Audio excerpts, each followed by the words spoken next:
אני רוצה רגע לסדר לכם את הגבולות גזרה. אז דברים שכבר השגתי בעבר זה דברים שאני יודע להוציא לפועל. חלקים מהתיאוריה שאני כבר יודע להוציא לפועל. דברים שעוד לא הוצאתי לפועל הם נמצאים בתחום התודעה שלי שיותר גבוה, שזה מה שהגיוני לי שאני יכול להוציא לפועל. זאת אומרת, לא עשיתי את זה בעבר, אבל המתיחה פה היא מספיק קטנה שאני יכול להגיד, תשמע, לא עשיתי את זה, אבל זה בקטנה, לשנות פה כמה דברים. יש לי תוכנית לוגית, פרקטית, לאיך להוציא את זה לפועל. אז זה המדרגה הבאה של הגיוני להוציא לפועל. יש המדרגה האחריה, זה לא הגיוני כל כך, אבל אני מאמין שניתן להוציא את זה לפועל. ומדרגה גדולה מזה, זה שאני לא מאמין שניתן להוציא את זה לפועל.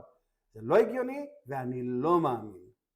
אז אני מדייק לנו שאת המטרות שלנו, את החלקים מהתיאוריה שאני מתכוון להוציא לפועל, אני צריך לבחור באזור הזה. זה לא הגיוני, אבל אני מאמין שאני יכול להוציא את זה לפועל.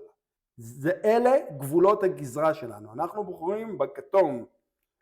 לא הגיוני, אבל מאמין שניתן להוציא לפועל.